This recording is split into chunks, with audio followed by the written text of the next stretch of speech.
Hello everybody and welcome to another episode of Nina Williams in Depth. I'm your host, A Friendly Tree, and today I'm going to talk about Nina's Mimosa combo. Now before we start, as always, make sure that your settings are all as you would like them to be. You don't want to have anything cluttering the screen you don't need, and you don't want anything to lead to misinformation. For example, counter hit on when you don't expect, or the opponent not guarding. So make sure you're practicing as accurate and representative of what you may have in a match as possible. Anyway, let's get on to it. Mimosa combo, here we find it, number 27 in the move list, similar to the dead drop. So we're going to be talking about both of these here, but Mimosa combo more so. So that's why I'm saying we're talking about the Mimosa combo. Why do they call it the Mimosa combo? Well, I'm not entirely sure, but the Mimosa is a cocktail that comprises of champagne or sparkling wine and orange juice. And I think it's generally considered to be quite an upper class thing held at fancy events. So I guess it's a go at Nina's classiness. It's telling us that she's a classy character. Let's go with that. Okay, so the move is forward 2-1-4. She's also got the dead drop forward 2-1-2, but here's forward 2-1-4. We can see here it goes like that. 3 hit string, high, mid, high. Oh, we don't have those on. Hold on, let's put properties on. So high, mid, high. The first hit is +8 on hit and -3. We also see it's 13 frame startup, so it's good. It's pretty good, really. The second hit is 19 to 20 frames, so 2 active frames. And it's -6 on hit, you'll notice. But if you notice on hit, it floats them up a little bit. Kind of like if the opponent's crouching, they get hit by that. Which means that you can do moves like that. You can't in this situation though, can you? You can. But it's not much use there. But the thing about that floating them up, the real importance of that is if you hit them with that, the next hit's guaranteed. Well, if you saw before, I do this, and the first 2 hits are not natural combo, but the follow-ups are, and that's likewise with forward 2-1-2. So forward 2-1-2 here, same first 2 hits, and it's a mid sort of downward hand move. Yeah, that's a good description. Downward hand move. Okay, forward 2-1-4 is safe at -3. Of course, forward 2-1, as I said, is -13 and -6 on hit. Forward 2-1-4 on normal hit knocks down. Forward 2-1-2 on normal hit puts them into a full crouch position at +4. So it's very similar to something like, down back 3 or ivory cutter 1+4. But you're probably not going to use that too often. Okay, what about the range though? Well, no, let's go on to counter hit. Okay, so this here is not a natural counter combo, but like I said, the last 2 hits are a natural counter combo. Sorry, a natural combo. But the full thing is a natural counter combo. So the last 2 hits are a natural combo on normal hit, but the entire string is a natural combo on counter hit. Likewise with the forward 2-1-2. So both of these on counter hit, guaranteed from the beginning, which is pretty good really. So if you can Twitch confirm that, you've got some good damage there. As well as that, the final hit of forward 2-1-2 and the final hit of forward 2-1-4 are both counter hit launches on their own. So if someone goes to challenge, if they block there and try and challenge, if they do something that doesn't high crush fast enough, they'll get counter hit by that. And if they do anything otherwise, if they do anything that's just too slow, they'll get counter hit by this. And you can see here, this is a mid, but it's only -12. So there's a bit of a mix up there that is somewhat valuable. Okay, what about the range? So forward 2 hits from about range 2.4. You can see there. So if I go a little bit further, 2.45, okay, it works there. 2.4 is about the cutoff point in my opinion. You wouldn't be doing it much further than that though. Yeah, and interestingly, I mean, it's going to depend on the character's hitboxes a bit too, but generally you're going to find that 2.4 is about the next range. So it's a fast advancing high move, and regardless of the range, sorry, I said regardless. Regardless of where you hit it, is what I mean, you'll notice that it pushes back a little bit different. So it's not always going to be set up the same way. So depending on where you hit, depends on how close you are. And that can be valuable for, I guess, just for your pressure moving forward. And it's something you need to keep, or stay aware of during the match. The range of the second hit, of course, that's kind of irrelevant, but the whole string goes very far. But obviously, there's such a tell from the hits there is such a tell from the hits beforehand, and you are going to have many opportunities to counter hit Nina during this time. So it's not something you really want to be just throwing out from mid-screen, hoping they'll walk into. Okay, what about the tracking? So if we look at the tracking of this move, you're going to see it's pretty linear. That's not a great example, is it? If we go... Hold on. We'll go like +2. This is actually the side it tracks a little bit better. So you'll see it sidestep left at +5, it was hitting, but it won't hit sidestep right. But I wouldn't rely on its tracking there. It's kind of hard to test against the AI here because it looks like they're stuffing up. Yeah. So I think that's more of a bug of them. Yeah, it's a bug of the AI not being able to sidestep down well. But it actually is quite easy to step. It's pretty linear until you get to the higher frames, but then it's hard to step in either direction anyway, just because it's a fast move. The second hit though, so if we go stand guard,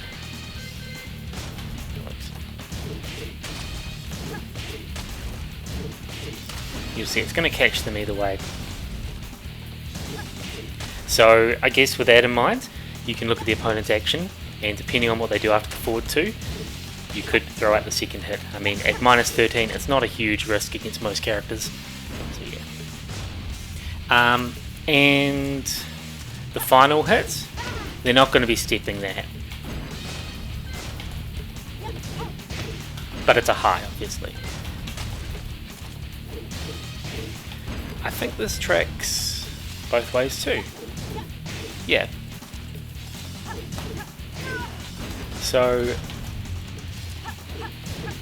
it's not really a string that the opponent should be trying to step during, but I mean it has its other weaknesses, doesn't it? So it doesn't really matter. Okay, other properties of this move. So you'll notice here that what I'm doing is I'm delaying the move a lot, and I think that's a very valuable feature of this move, because it's a full string that each hit can be delayed. And that's really nice, because Nina doesn't have many of those, or many of those that are too valuable. This one's quite good for it, because the risk isn't huge compared to a lot of others. Like if you're doing that and you're only -12, most characters like Nina are only getting a while standing 4 off that, which isn't a big deal. So having that opportunity, especially against a button happy opponent, can be very good. So I think the delayable part of it's a big deal. I've talked about the counter hits, but the next thing we need to talk about is its properties in a combo, I guess.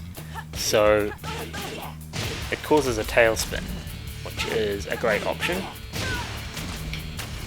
And quickly, forward 2-1-2 can cause a floor break, and that'll cause a floor break even if you do it like this too, because they are airborne technically for that third hit. Likewise with the kick here, they're technically airborne when they're tailspun there.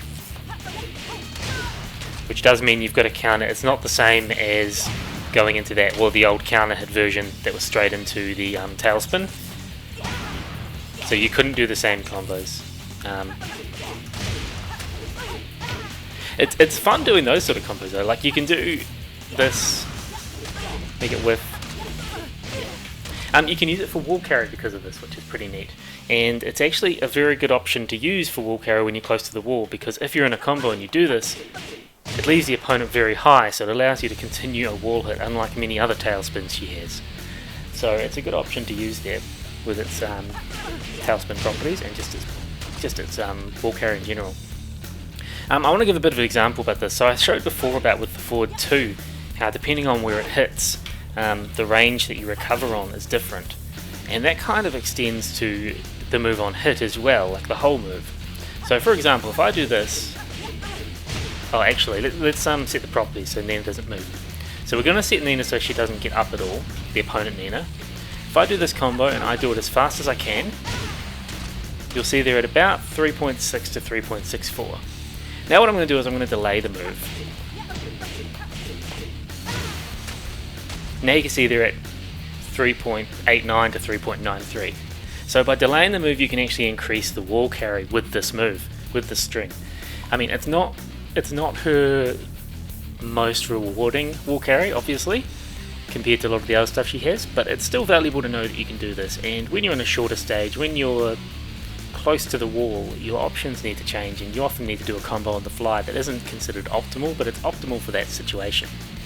So you can use this, and if you suddenly realize that you've misjudged where the wall is or something, you can do that little bit of a delay just to get them a bit closer to the wall so you can actually get that splat. Or vice versa, you can do it faster if you're worried that they're not going to go close enough to, well, if you're worried that you're too close to the wall, or if you're worried that you'll splat them too low otherwise. So it's a fun little property of it there, just to keep in mind. Other properties we need to talk about. So let's talk about back turned. So if you hit them back turned with the forward 2, the rest of the string is guaranteed. Once again, this is not optimal, but it's worth knowing. Especially because most of the back turn stuff we do is recovering a crouch, like, you know, the cross up things. So you can't get into the forward 2 easily from that. I'll demonstrate by moving me around, because I'll just show you a little thing to demonstrate with the timing and what can happen, why there might be some application to using this. Okay, so if I hold back, nothing happens. If I tap forward, nothing happens. If I mash throw, can't get out. Down back, nothing, because it's a mid. Now, if I delay this slightly, if I hold back, I still can't get out. If I duck, I can't do anything. Down back, I can't. Forward, I can't. Throw or attacks, it'll turn me around, and suddenly you get a normal full turn combo off it. So if they're, for some reason, they're trying to attack, like they're trying to dick jab out of it, or whatever they're trying to do, or the throw tech, you know, trying to throw to turn around, they'll get launched normally from this. So that's worth keeping in mind, although, like I said, it's not the most optimal use. And if you're able to get that on their back, you're better off doing something like that, or the side step 1 cancel into something. But yeah, keep that in mind, because you never know, it may be something just funny where you step, the opponent steps, and you end up back turn like that, and that's what you do because you're unsure of the range. Like a 4 may not reach, or a down forward 3 may not reach, but the forward 2 will reach. So keep that in mind for different situations where they might come up.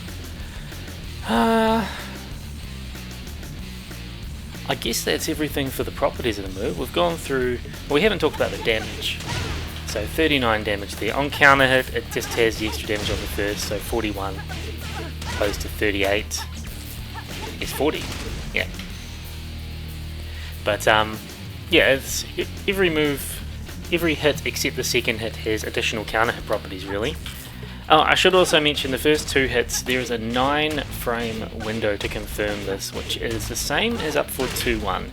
So it's not really a hit confirm. And you'll also notice, although you can delay the last hit a lot, both last hits, they're not registering as combos, and they do become blockable very quickly. So it's a small delay that it's still a natural combo, so I wouldn't really consider this more than a Twitch confirmable string. Okay, I think I've rambled on enough about the properties here, so let's go on to application. Alright, how do we use this move? How do we use the Mimosa combo, the dead drop, and just the forward 2 and the strings in general? Well, first off, I've mentioned this is 13 frame, it has good range. So there are many situations where your opponent might do a move and you can't get anything to reach, but they might be minus enough that you'd think, oh, my back 2 is punished, we should punish it, or my down forward 1, or my down forward 4. But your forward 2 does more range than all of those. So a lot of the time it can be, it's a low damage, but it can be a punisher. And at least on hit, you're +8, you do have the option of strings, so you do have pressure to go from there.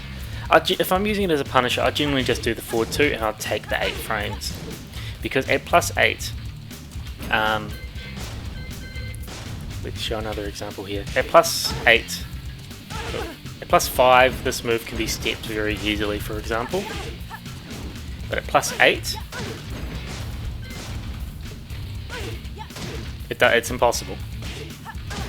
So you've got the same principle for anything. So moves that are generally linear, suddenly it doesn't matter if you're at +8. Damn. For a lot of them at least. So whatever you want to use, suddenly, even if they're linear as heck, they're harder to step.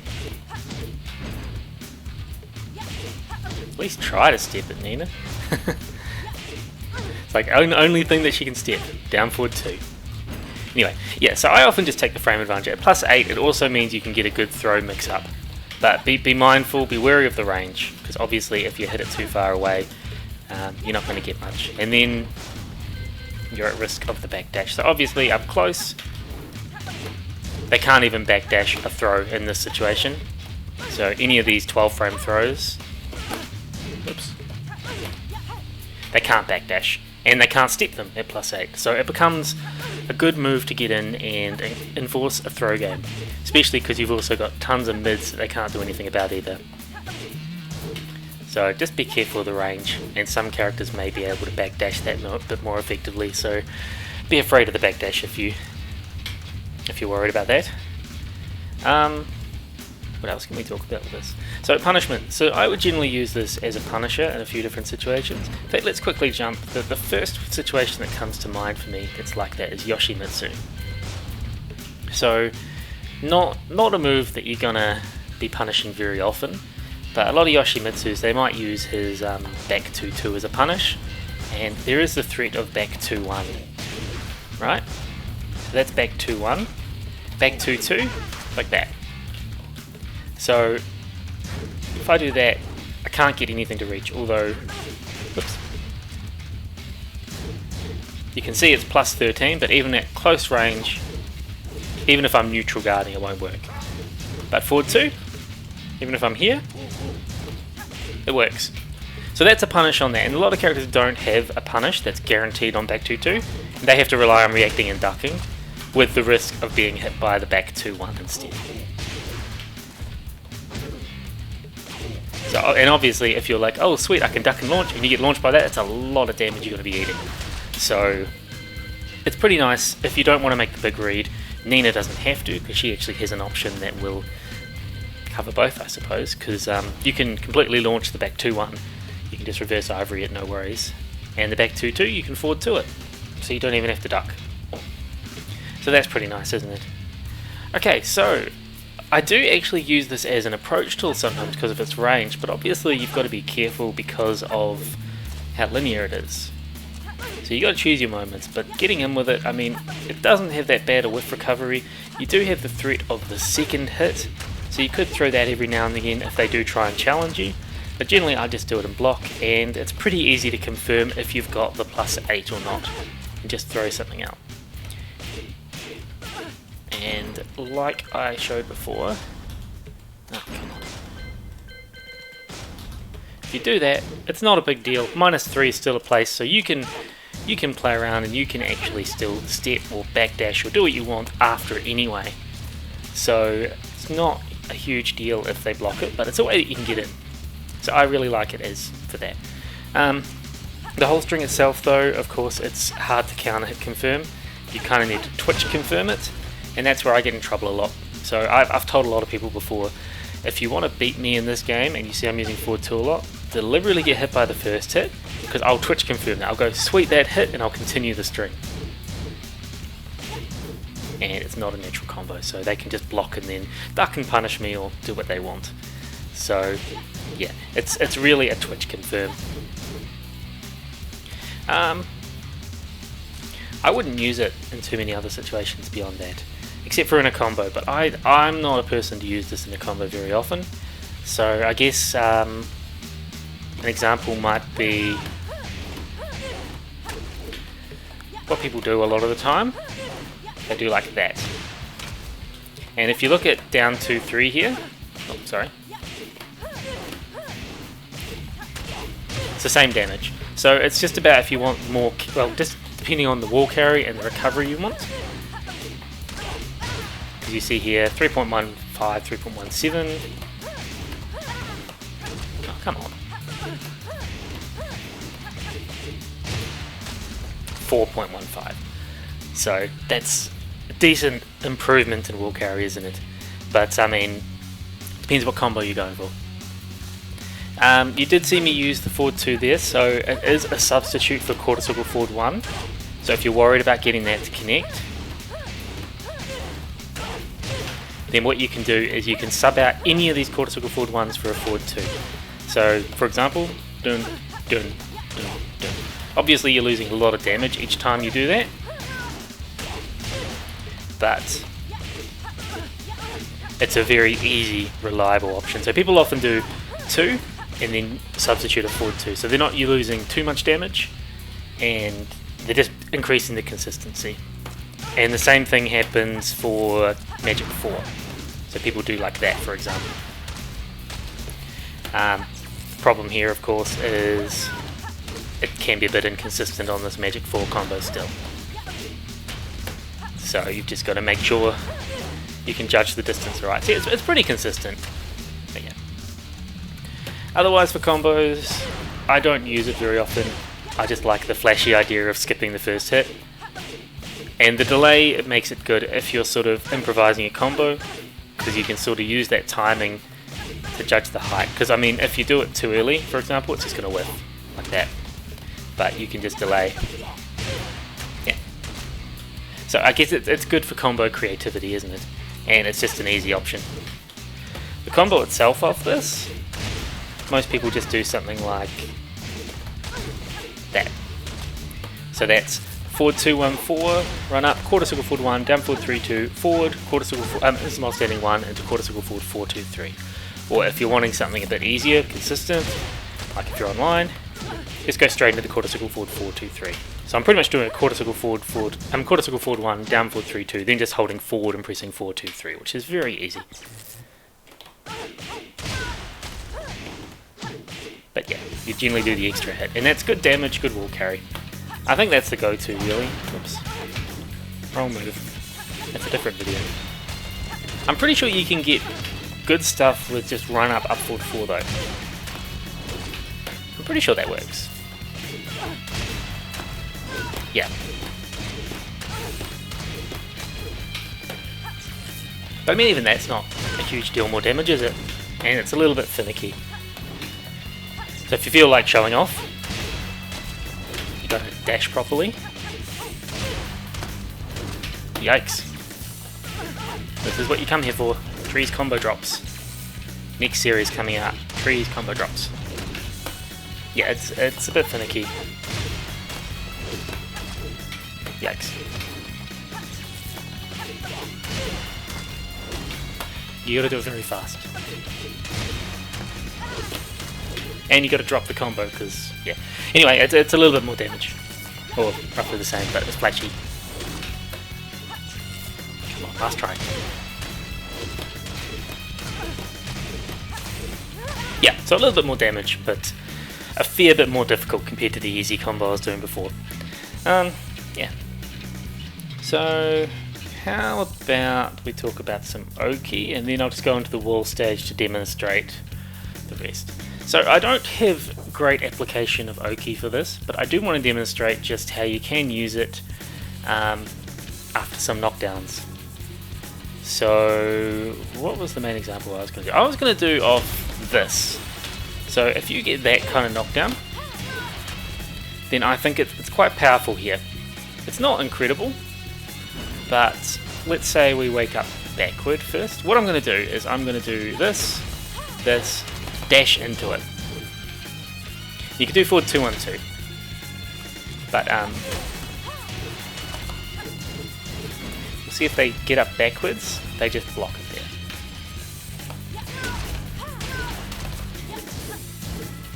regardless of how they get up, this is the scenario. That's pretty much what I'm trying to demonstrate. So because the second hit tracks, they can't do much here. So it's just a dash into, so forward, forward, neutral, forward 2. We'll see it, don't worry about the rest of those. So let's look at the kick. So remember, in this position they can't do other get ups, so, oh, come on. I did this just before. Okay, I'm completely stuffing this up because I know this works. Here we go.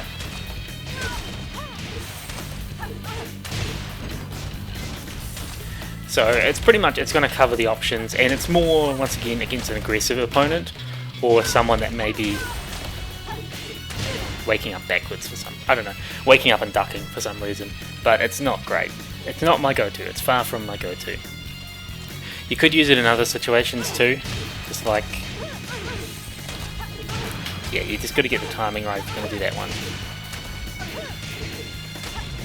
I find it a bit awkward.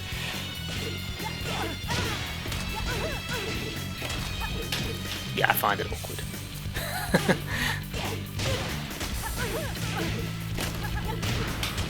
Yeah, I don't think it's worth it. Not in their position, because they've got so many different options. You could do that, but I think the micro walk forward isn't the best. Yeah, it works well enough. So I guess you could do a micro walk forward instead of the dash, because the dash is pretty specific. Yeah, but I don't have great recommendations for Oki for this move. That's about it really, because I don't think it's a great Oki tool. Anyway, we'll go on to the wall stage. We're going to go to the Forgotten Realm, and we're going to have a little look-see at what we can do on this stage.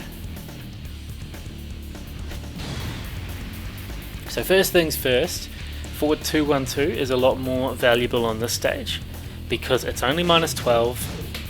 If they press anything, you get a combo.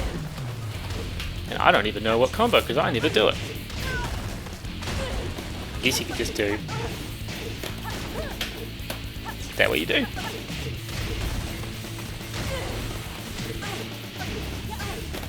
You're kind of off axis there. I guess you could do... This is tree learns while trying to demonstrate. Often when I'm doing this move on this stage, if I get a combo, it's probably going to be near the wall.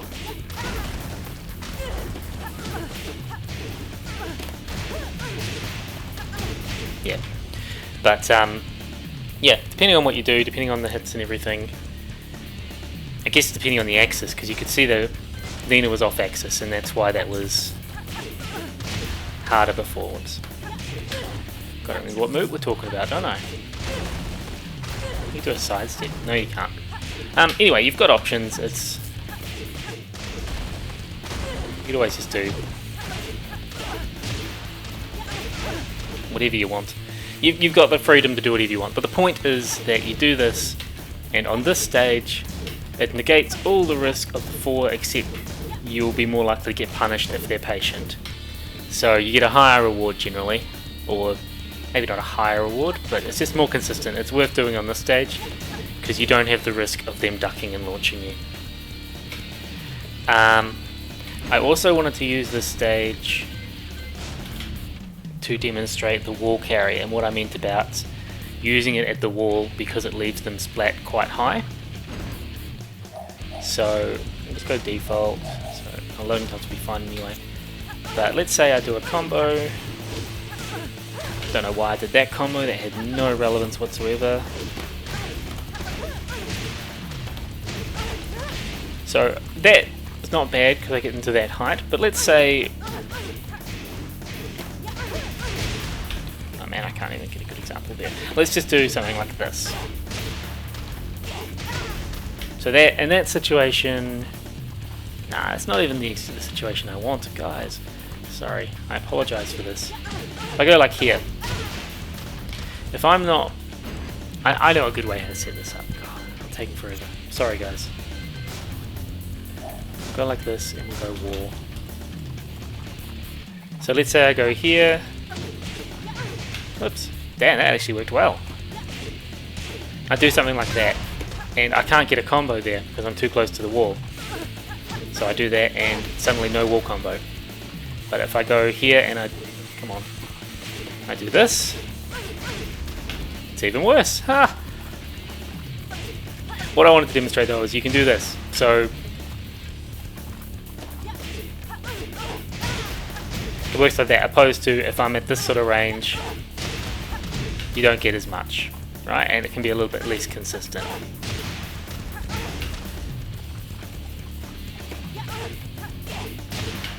So at that sort of range, you're better off doing this, where you'll get the highest splat and you'll drop the combo. Man, I'm dropping all the combos. See? All the combos. That's what I talked about before about delaying it. But yeah, you get a higher splat there, which means that you can do it. So, damn, that's a better example. Why wasn't I doing that from the start? You could do, yeah, anyway, you could do like that and just get the wall easy, opposed to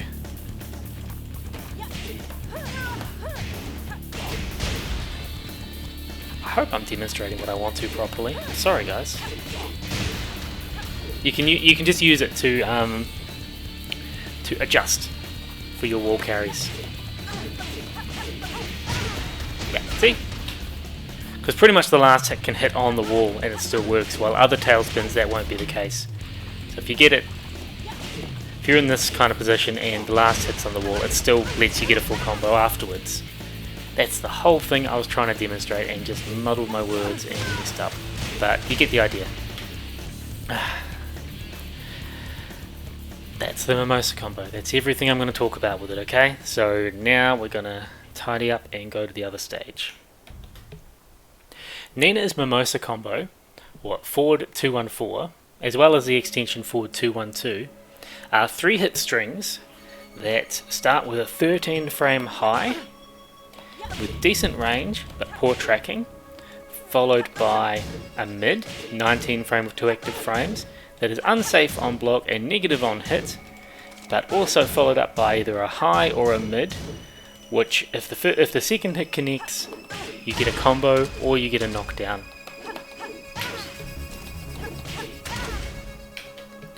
This string has great benefits in the fact that it's very delayable, although it's still not hit confirmable, unfortunately, or not truly hit confirmable.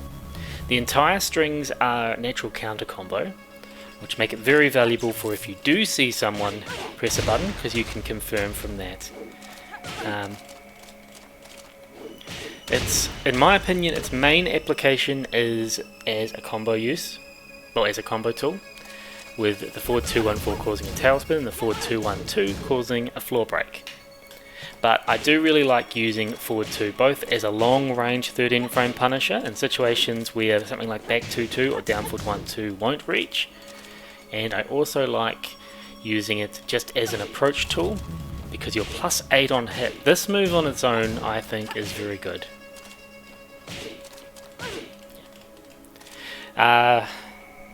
Overall I don't rate the string incredibly high, although I do like some things about it. I like how delayable it is, and I do throw that out sometimes just to test the opponents. But overall, I'll use forward 2 on its own more, or I'll be trying to twitch confirm if I'm using it. A lot of the time I'll end at forward 2-1, even though it's -13 on block. The opponent's often too afraid to punish it because of the follow-ups. So it can be a bit of a mind game in that regard, although it's a risky mind game at that. Anyway, that's it about the Mimosa combo.